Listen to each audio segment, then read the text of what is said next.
Welcome to Ask the Animators. Today's guest began his animation career at the Walt Disney Company in the early 1970s after studying at Art Center College of Design in California.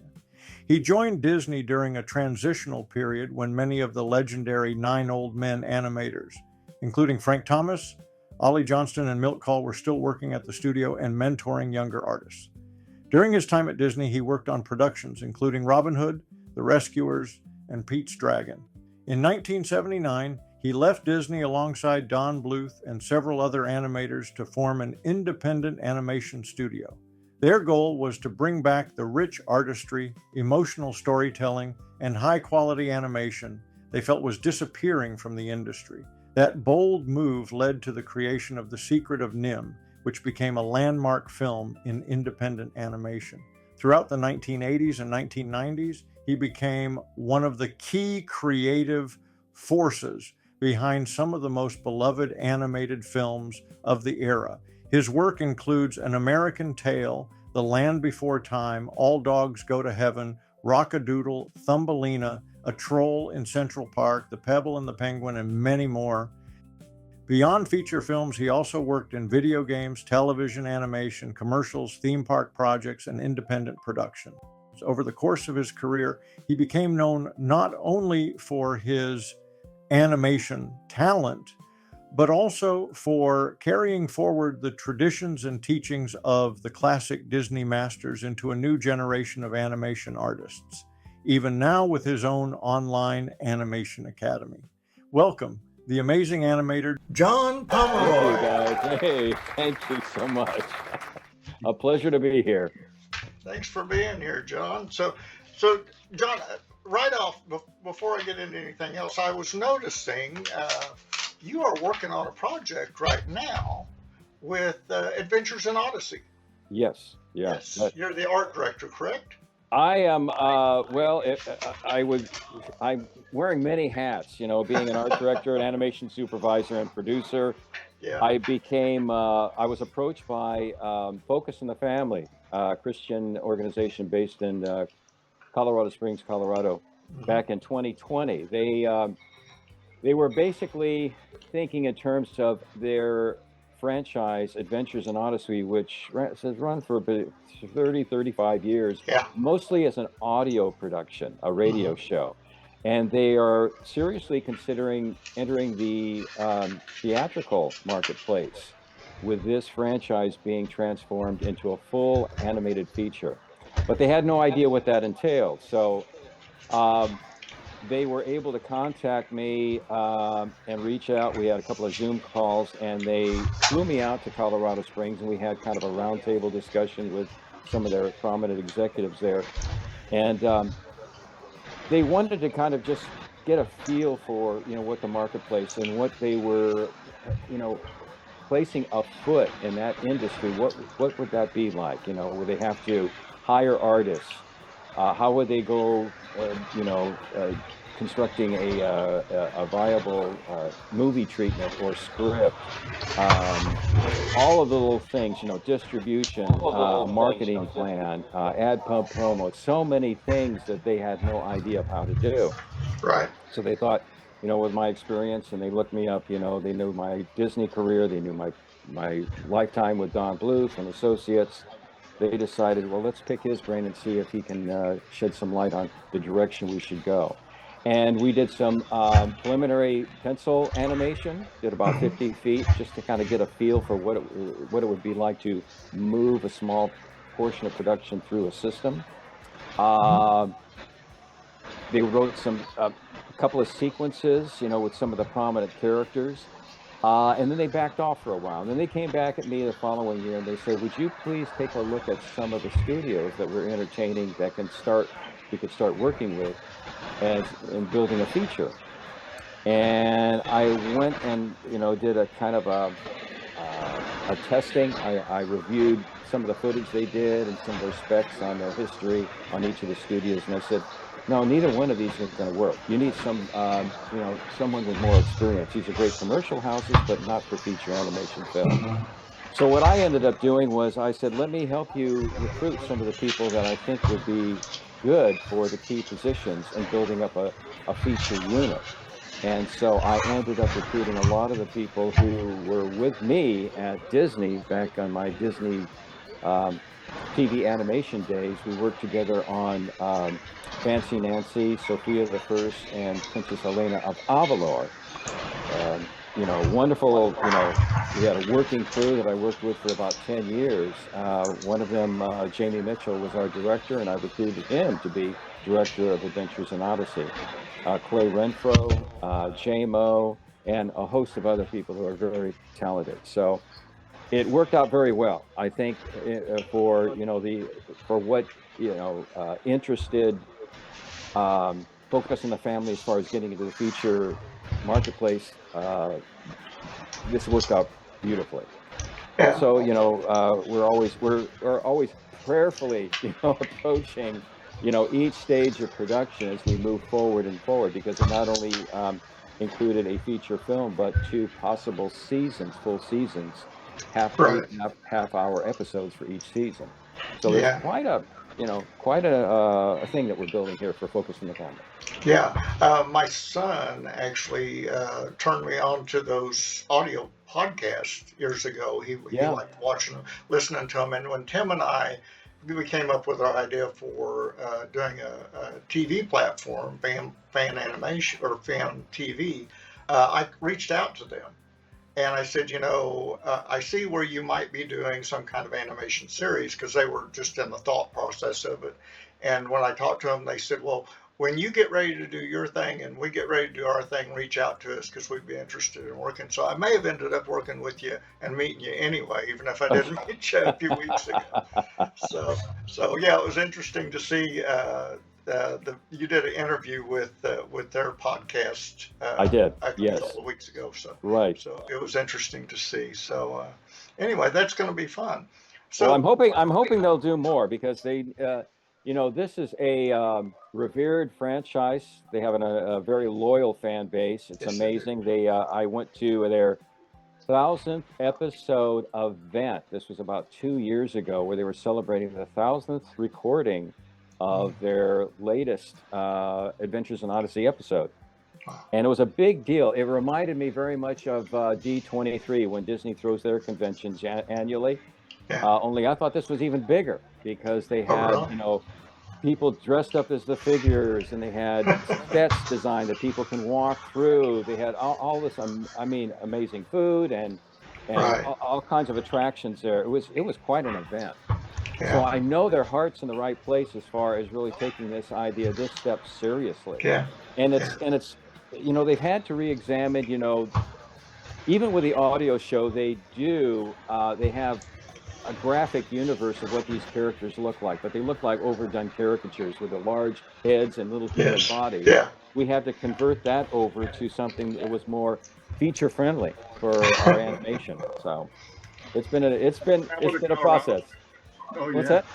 Are you going to have to travel to Colorado back and forth now? Or, I'm assuming I've offered my services, so they've used me on a couple of fundraising events recently in the last 4 or 5 months. They know where I am, and they're going to use me. I mean, I've had a lot of practice at this with doing a lot of dog and pony with our Bluth films and with Disney films. So it's like I'm expecting to be on the road. Yeah. So you're in Nashville now, right? Correct. Right. Okay. So what are you doing at Lipscomb?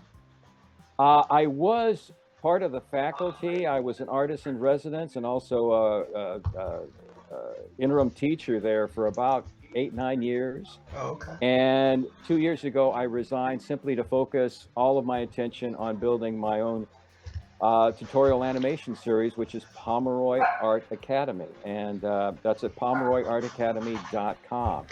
And so wanting to pass on all of the knowledge and information and principles that the 9 old men gave me, I in turn will pass that torch on to the next generation of animation artists. We started about this 8 years ago, building up this platform. And my daughter Bailey, she is the one who is managing it. She's my COO. And it's turned out to be just fantastic. We're getting ready to do our next intensive starting May 19th, which will be about environmental designs. We'll be talking about composition, perspective, how to break down shapes, and lighting and atmosphere. And yeah, we're continuing on towards the end of the year with the intro to animation, which will break down the basic principles of animation and then how to make them move and be believable with personality. Yeah. Well, It's gonna be awesome. Yeah, I'm yeah. a big believer. John, I work at Animation Mentor, and I tell all my students about your. Oh, thank you, Tim. Thank you. No, and I believe it 100 because I said you got character design on there.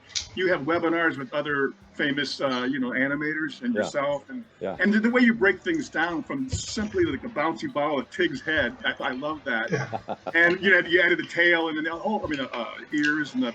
But all your tutorials are very clear and they're not overwhelming. That's why I tell my students, like, sometimes you get, it's like, man, it's like a couple hours, 3 hours. Like, you get in, like, especially the cartoony ones. I love them so much. So, Thank you. Thanks, Tim. really I well appreciate done. that. Well, I mean, it's like we try to cover the bases. We have great tutorials on art direction, visual development, storyboarding, character design, animation. We've got some great guest instructors on our platform with Glenn Keane, Andreas Deja, Aaron Blaze, and Mark Hand. So these are fabulous talents, and it's great to have them recorded because every animator has their own approach. Some gets into their heads, and try to visualize the whole thing with their, mental vision of what the scene is. Some go right to pencil and paper immediately and try to figure out the dynamics of their acting as they're working the pencil. So everybody has their own approach, and it's really nice to showcase each one of these animators and their dynamics and how that can speak to the heart of the new animator coming into the industry, so they don't feel embarrassed by their particular, strange little approach to try to figure out animation. Everybody is different. But the main goal is how to project and be able to capture that reality on paper and make it believable to the viewing audience. So that's what Pomeroy Art Academy is tending to do. And eventually, we're building into a huge animation course that will be available to anyone who wants to subscribe. And we're also going to be breaking eventually into the homeschool marketplace. We want to be able to educate 6 to 12-year-olds as far as basic drawing and sketching, painting, sculpting, and maybe even puppetry, and a few other things that we're going to be throwing into the mix. So our little company is slowly building and scaling. Slowly building. Yeah, that's great. Yeah. So when you were working at Disney and you decided to leave, was there a specific moment that you said, "Hey, things aren't going in the direction that I want to do and that Don wants to do, and so let's look at doing something on our own"? Yeah. Was there a specific time or show that you were working on that gave you that feeling? Yeah, actually, Brian, it started out, I met Don and Gary almost the first week that I started at Disney. So this is February 7th, 1973, 8:30 in the morning. I remember that date and time very well. Gary was the first person I met. He came into the bullpen where I was working. They stationed me there. I wanted to be a background artist. And they convinced me that, well, you'll be a better background artist if you learn the principles of animation. That way you paint for the story as opposed to being a solo artist. And I said, hey, I'll do anything you guys want me to do, as long as I can land in background painting. And my first mentor was Eric Larson, one of the 9 Old Men. And he couldn't have been a better teacher. They picked the perfect person with the patience and knowledge, and who basically was our mentor, equipping us with the principles of animation. When I saw my first pencil test with Eric, I got bit by the bug. It was a horrible test, but something overtook me. It's like, I am creating something from nothing. This is a very godly enterprise. Yeah. You are creating a personality on empty paper that didn't exist before. And I got bit by the bug. I threw away the paintbrushes and dreams of wanting to become background artist.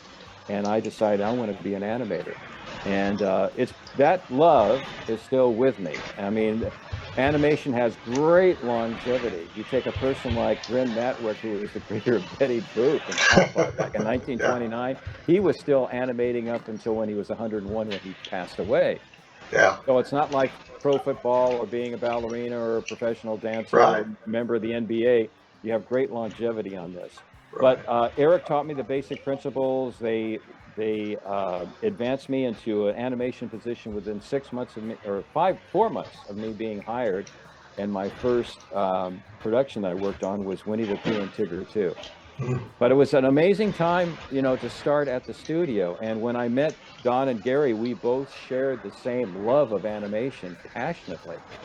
And so those first maybe 3 or 4 years there, from the early 70s into the mid 70s, I had stars in my eyes. I got to work with Frank Thomas and Ollie Johnston, Yeah. the Rescuers.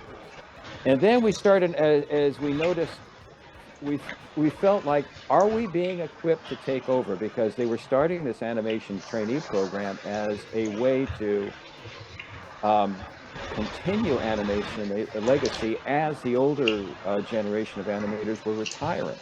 Who takes over? So they were trying to equip us, and they were teaching us a great deal about the art of animation, but nothing about the business of animation. Yeah. So we set up in Don's garage, and they had already started in 1972, slowly trying to set up Don's garage into a little office space for them to animate and learn basic principles about putting together a story reel, animatic, doing contracts, budgets, and on and on and on. I joined them in 73, and they had already started slowly trying to build and find out facts and information that were preparing us to fill the shoes of the people that were exiting Disney Studios. So we would know a lot more than just the principles of animation, how to build a feature. Walt Disney had groomed Wooly Reitiman for decades to finally be able to take over when Walt passed away. If it hadn't been for Wooly's presence and his knowledge, feature animation would have ended in 1966. So we started out wanting to know the business of animation, and then after a couple of years of that, we began to notice the stagnancy, the rut creatively that Disney was in. And then after that, we began to wonder. I remember a conversation in the Disney parking lot with Don and Gary, and we were just thinking, we've been learning about the industry, we've been learning about the business.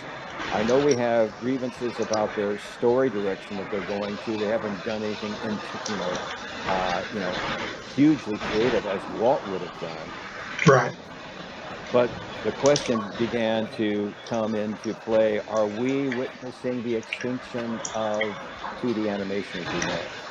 Because there wasn't a lot of competition out there. There was Disney, Hanna-Barbera, another studio called Filmation that was producing Fat Yeah. Albert.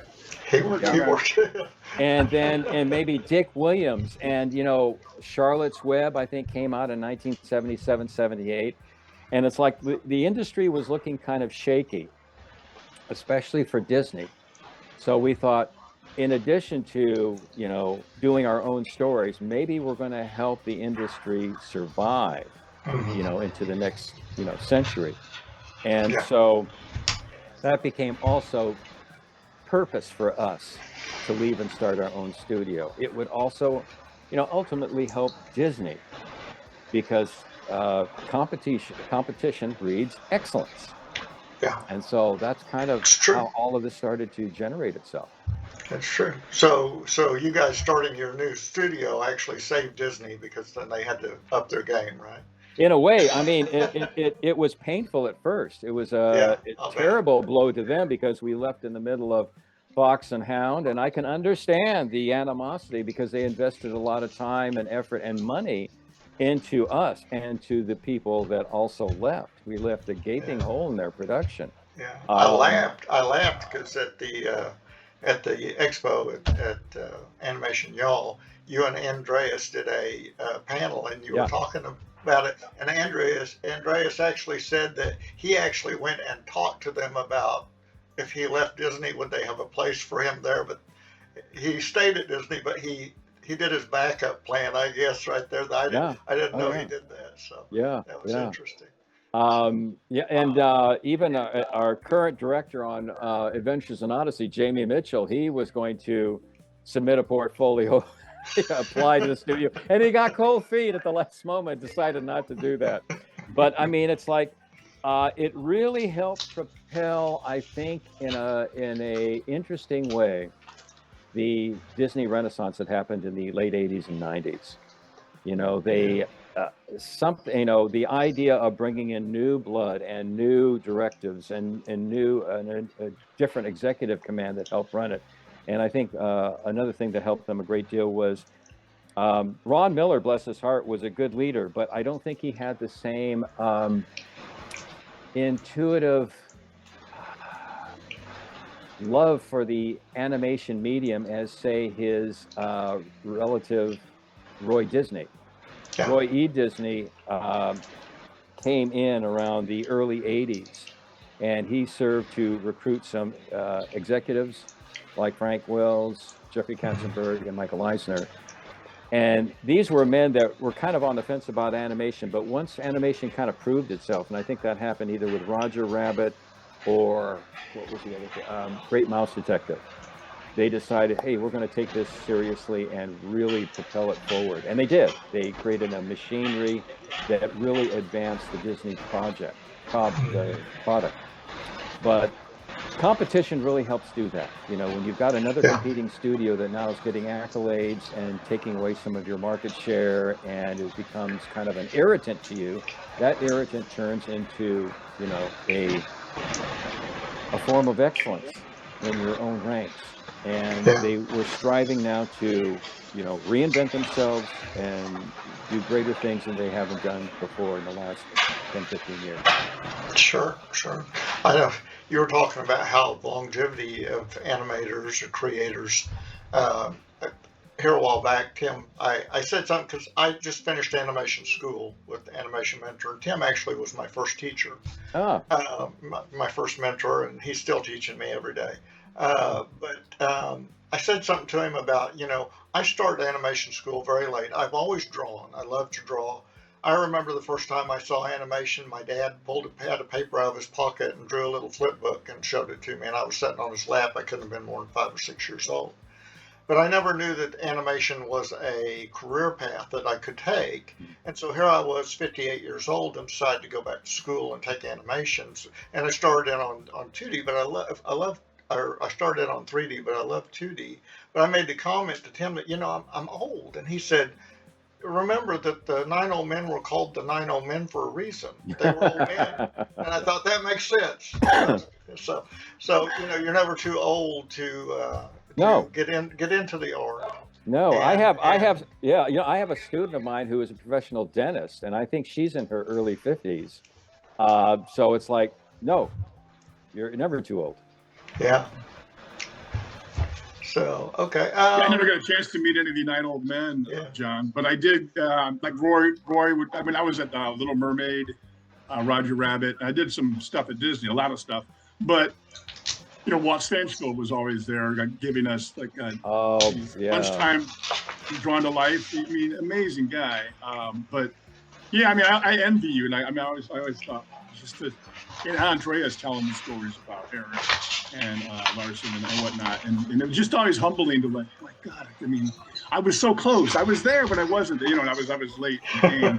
the game. I was.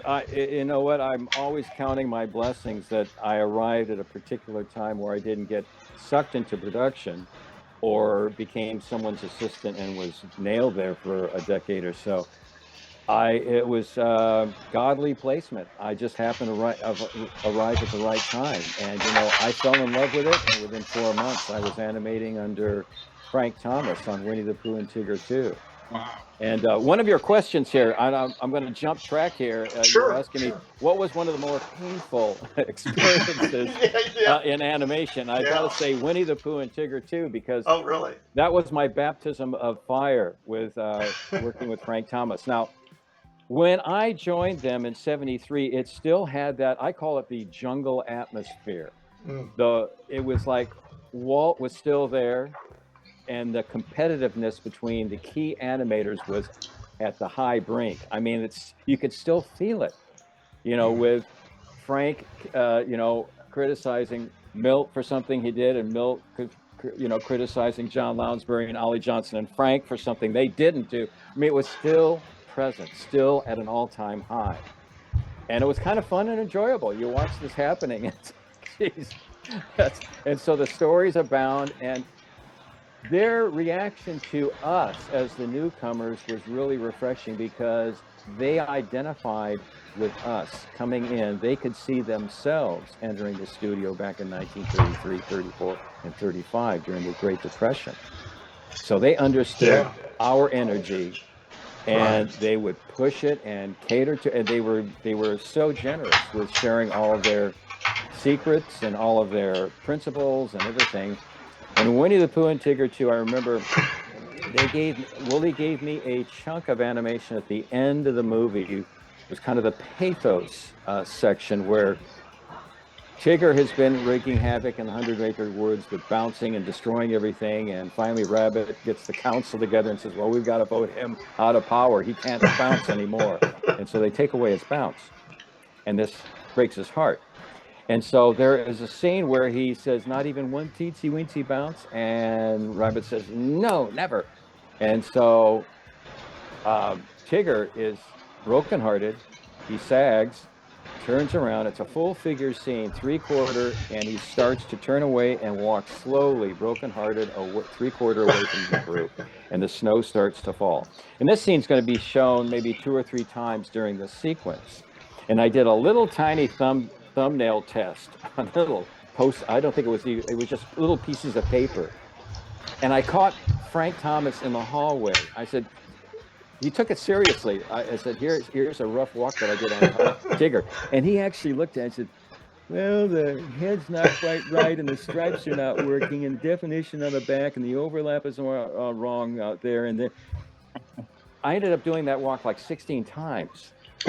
Over and over. Each time had little corrections, little things. I mean, it was but it was a really important lesson about the willing suspension of disbelief, always keeping your guard up and making sure that whatever you put on paper is perfection. It's believable, and that the audience will embrace it as a reality, and they will share in that emotion that the character is feeling at the time. Very important lesson. But it was a long process that you would go through and make little infinitesimal changes. Milt Kahl was titled the Michelangelo of animation, but I always thought of Frank Thomas as the Laurence Olivier of animation, because when it came to the art of acting on paper, there was no one better than Frank Thomas. It's awesome. Yeah, I can't imagine getting to work with those guys. That would be. Yeah.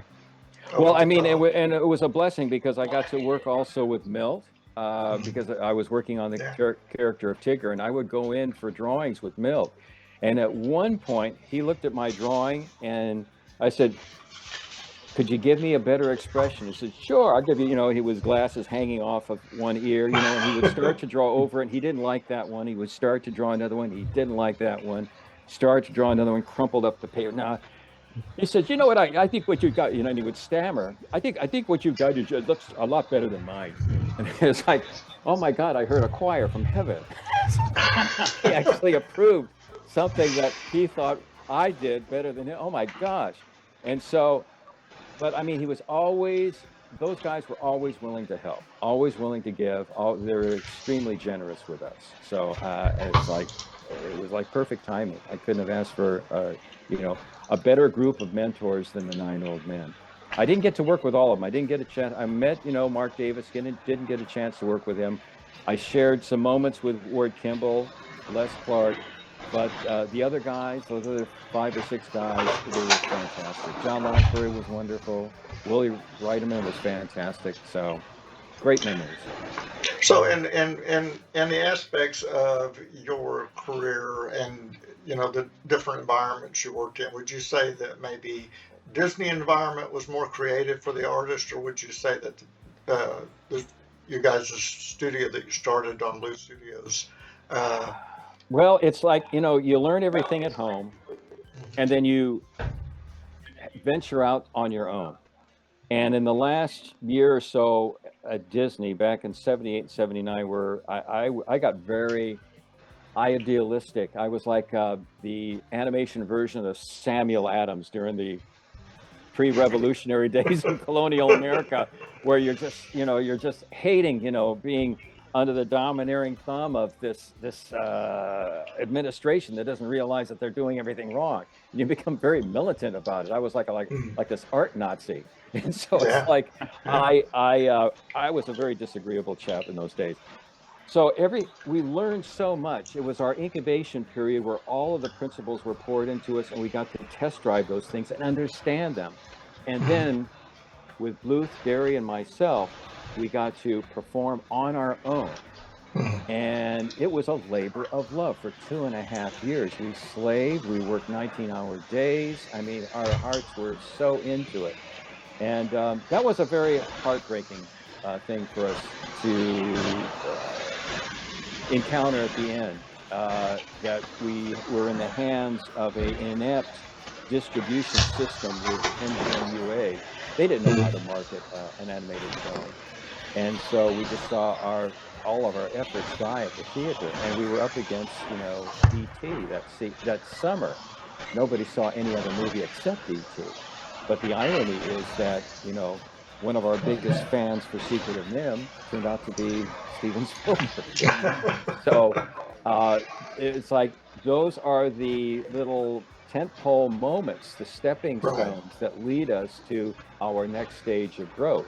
And our association with Steven was terrific. He had a theatrical machinery behind him that did an amazing job in promoting American Tail and Land Before Time. American Tail, I think, was more responsible to Disney for upgrading them into the beginning of their animation renaissance, because it's the first time that a animated film made that kind of money since Snow White. And not only did it stimulate Disney's interest in continuing their feature animation division, but it also sent a signal to Fox, Sony, Warner Brothers, Universal, and all the majors in the industry saying, hey, this is a moneymaker. We've got to jump into this now. And that brought about an amazing escalation of interest in hand-drawn and CG animation. Yeah, Turner even started his own. Everybody got into it, Tim. Everybody got into it. And some of them survived, and some of them went by the wayside. But we still see the residual right now with so many studios. We got DreamWorks, we got Pixar, we got Warner Brothers, we got Sony, we got Disney, on and on and on and on. So it's like, it's amazing. How was the evolution from Don's Garage to your next place? Like, how did you just go right from Don's Garage to open up a studio? Let's see, we left Disney on Don's birthday, September 13th, 79. So from September up until December, we were still working in Don's Garage on Banjo the Woodpile Cat. We wanted to finish that. We were given enough money to finish that, take that to fruition. And then the first month, January of 80, we were still in Don's Garage, but we had an agent looking for a new headquarters for us. And they located a 2-story building. It was kind of a chateau-like building in Studio City, great location. And that's where we moved, either at the end of January or the beginning of February. We moved all of our equipment, all of our stuff into that new facility and began producing The Secret of NIMH. Love the stories. You can just see it. How Walt started in his garage, Oh yeah. And then we started looking at portfolios at Cal Arts for recruitment, as well as Art Center College of Design in Pasadena. I remember going there February or March of 1980 and meeting one of our art directors, a very prominent artist by the name of Dave Getz. We reviewed his portfolio. We liked what we saw. We hired him as a background artist, journeyman background artist, to work under, our background team that was already forming of Don Moore, Ron Dios, and Bill Lorenz.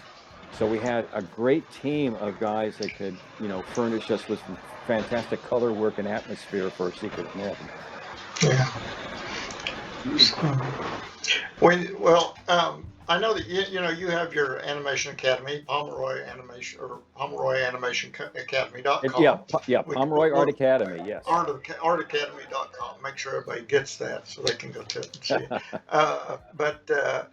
So you teach a lot of everybody that goes there. You teach them something new. I've gone there many times and watched your videos, and Tim has too. It's an amazing platform that you've got going.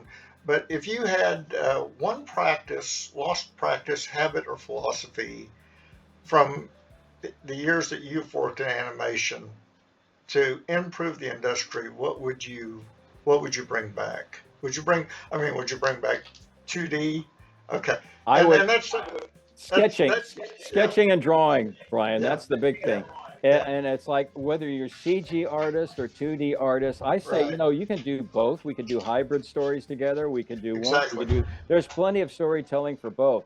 But the thing is, it begins and ends with your aptitude for being able to sketch. Um, and I'm seeing a resurgence of an interest in that. I saw it at Animation Y'all last month. Saw a lot of students that were eager to show me their drawings, their sketchbooks, and that was very, very encouraging for me, because I thought for a moment there we would be losing that discipline. Yeah. And once it's gone, it's hard to really bring it back. The following week, my wife and I did an event at SCAD, Savannah College of Art and Design, and I saw the same influence there. Kids wanting to learn how to sketch, kids wanting to learn how, and when I say kids, I'm talking about 18 to 22-year-olds that want to enter the industry, and they want to be equipped with being able to sketch and draw, whether it's environments, characters, storyboarding, or even game design. It starts and stops with your ability to sketch. We just finished there is a great documentary on PBS that Don Hahn, dear friend of mine, he produced on Ron Husband. Ron came in at Disney Studio about a year and a half after I arrived. He came in either 74 or 75. Has an amazing story as an artist. We worked together on Pocahontas, on Fox and Hound, on Atlantis Lost Empire. Great artist. And the documentary is about Huz, H-U-Z, that's his nickname, Huz, drawn to life. And he's made a commitment early on, when he first, even before he got to Disney, to sketch every day. And it takes that kind of commitment. I'm drawing every day. I don't stop. I just love doing it, whether it's for commissions or pencil tests or fashioning the next tutorial that I'm going to be doing. I'm at the board sketching. And it takes that commitment to 15 minutes to a half hour a day. Even if you don't feel like it, sketch your face, sketch your hands, sketch your foot, sketch your bottle of water, whatever you may have in front of you, sketch it, draw it. Because eventually, the more that you do it, the better you get, and you become like a reporter with a pencil. You can quickly, at a command, sketch out an idea that might be in your head that's hard to describe verbally. Muscle memory. Yeah. And we've got I got Ron Husband. He's one of my guest tutors, one of my guest instructors on Pomeroy Art Academy, and he teaches sketching and his approach and how it has enhanced and spoken to his career as an animator. When you're animating, when I'm animating, and I'm pretty sure this is the way that most of the guys feel when you are in that zone, you forget that you're drawing.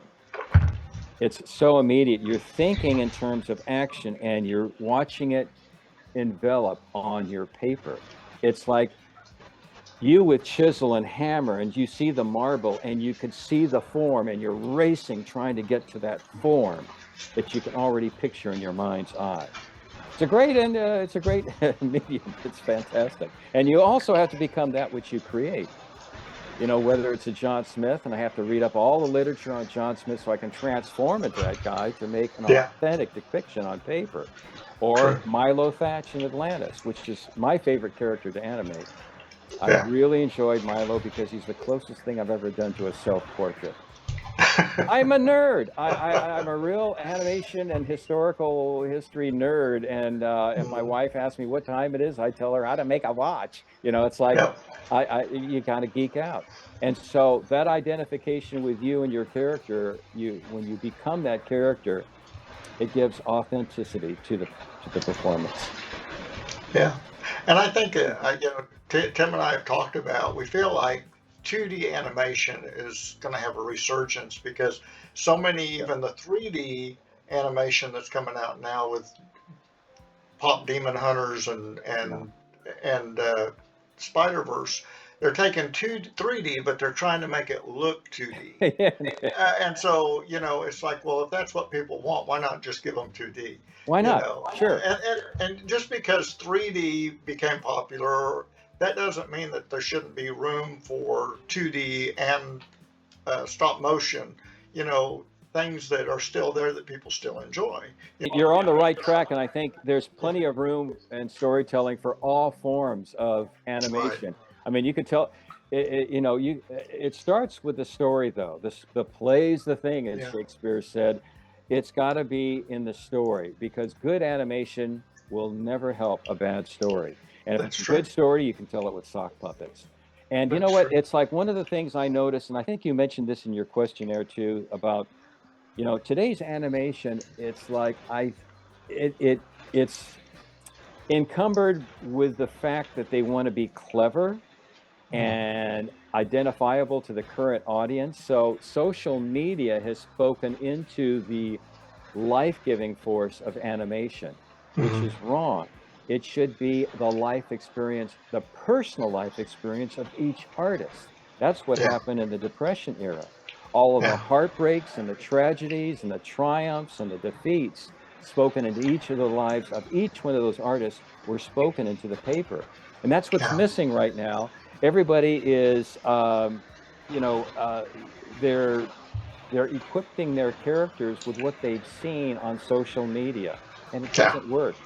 It gets old, it gets boring, and the same little quips or little snide little remarks or sarcasms or cleverness gets old because it's not founded on real truth. Right. I remember Jeffrey Katzenberg. I worked for 20 years, John, and when Sinbad came out, he's kind of blamed the style. He's blamed 2D for how bad it was. Called so bad. He thought Sinbad so bad. Now, like you said, good animation can't. The play is the thing, as you said. It's if the movie's good, the movie's good. So, but I think he wanted a justification for, and I love Jeffrey, but he wanted a way out to go to 3D because he thought that's where the money was, and maybe he was right at the time. But the point is like I agree with you 100%. I mean, if Sinbad would have done better, maybe we would have kept on that road for a little while longer at least. I don't know, but I like the way things are going with like the hybrid and like you guys were talking about. But well, you know what, the art community, as with any other industry, swings like a pendulum. And sometimes there'll be, for the last 20 years, we've been fascinated with 2D or with CG. Digital animation has been kind of the flavor of the month, only it's lasted for 20 plus years, ever since Toy Story. And so that fascination is wearing down. People are coming to the tables now saying, I miss Bugs Bunny, I miss Mickey Mouse, I miss the old 2D animation. There was something of a magic, of a whole different world that was attractive to me. I mean, it's, how much texture layering or how much hair follicles or how much shading or duplication of a reality do you need for a story? Not that much. Right. You look at a film like, take Atlantis: The Lost Empire. What's really important is getting the identification of the characters. Once you believe in the characters, then get ready because you're going to go on a great thrill ride. It's the story that is the most important. So it's like right now I'm looking out, where are the new John Steinbecks, the new Ernest Hemingways, the new caliber of current artists, writers, the scribes that are taking their real life experiences and putting them on paper that can be transformed into films. There's only about 7 different plots in the universe that can be used whether it's the fish out of water or the David and Goliath theme or whatever that might be. Yeah. But you can calibrate it and you can mix in your own personal experiences and make that very unique. That speaks to to the current audience. Yeah, I mean, I feel like in today's world, so much of it is it's not about just entertainment. And I've talked about this with Tim. We I like to watch something and I want to be taken away from reality for a while. Yeah. I want to go into that movie. I want to enjoy it, enjoy whatever's going on in that other person's life, and I'll sometimes put myself in that place. But too many movies and TV shows now are made, they want to show you reality of what the world's like today and what their thoughts are and everybody's opinions. And it's like, why can't we just go back to having good entertainment? Yeah. And get that feeling of being, my wife loves to read, and that's her escape from reality. She loves to read. My escape is to watch a good animated show. I'm still a 10-year-old kid at heart. Yeah. So when in today's world, we feel like, there's some changes that need to be made, and I think 2D animation is going to be a big part of that. Really. Aside from being entertainment, though, Brian, sometimes it's really important to get something that's memorable. I mean, there are moments in animation that move me, not only emotionally, but move my path in a different direction, like a compass. And I can name one right off the bat. When people say, "What are your favorite movies?" and I'll say, "Oh, let's see, Emperor's New Groove and Kung Fu Panda." Kung Fu Panda has a moment in there where Shifu has to say goodbye to his mentor, who says, just believe, Oogway. And that, I start tearing up when I see that, because it's an important life lesson that I'm seeing depicted on the screen that happens in real life, where the people you revere and love and respect have to move on, and you become your own boss. You have to step into your own shoes and live your life. And that's what happens. I mean, there's a wonderful moment in the Bible where the prophet Elijah goes up in a fiery chariot and he leaves his little disciple behind, Elisha. And it's like, that's a lesson in life that we have to learn. It is. There are lessons in life like that in Bambi, where you see, the very ending credits, you see the great prince of the forest leave and let Bambi take over being prince of the forest. The changing of the guard, the passage, the rites of passage. Pinocchio's got some great life lessons also. I mean, it's like, aside from entertainment, it's fantastic if you got a great entertaining show, but there's at least one takeaway that people will remember. When I go to conventions, there are like the guys that come by my table, Dragon's Lair, oh man.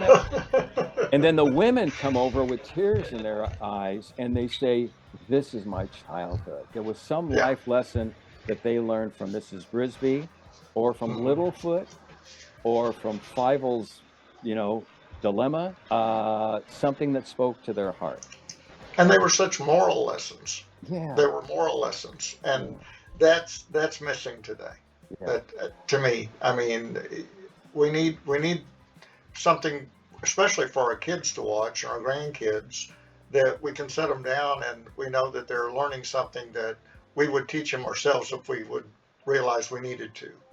Well, judging from so much that we take away from what we watch. Well, judging from what we saw at Animation Y'all, I think there's an appetite and a thirst for that element to be brought back into storytelling, for sure. Yeah, for sure. I think that we probably kept you all day. we could probably sit here and talk to you all day long. We could, It's been great, guys. It's fantastic to be able to share this with you and your audience. And we appreciate you. If I could do one last plug, we are, like I said, we are getting ready to do a brand new intensive on environmental design coming up. Our launch is May 19th. So for anyone who might be interested in how to create really interesting layouts, backgrounds, story sketches, visual development, this might be a good intensive for you. So please go to PomeroyArtAcademy.com.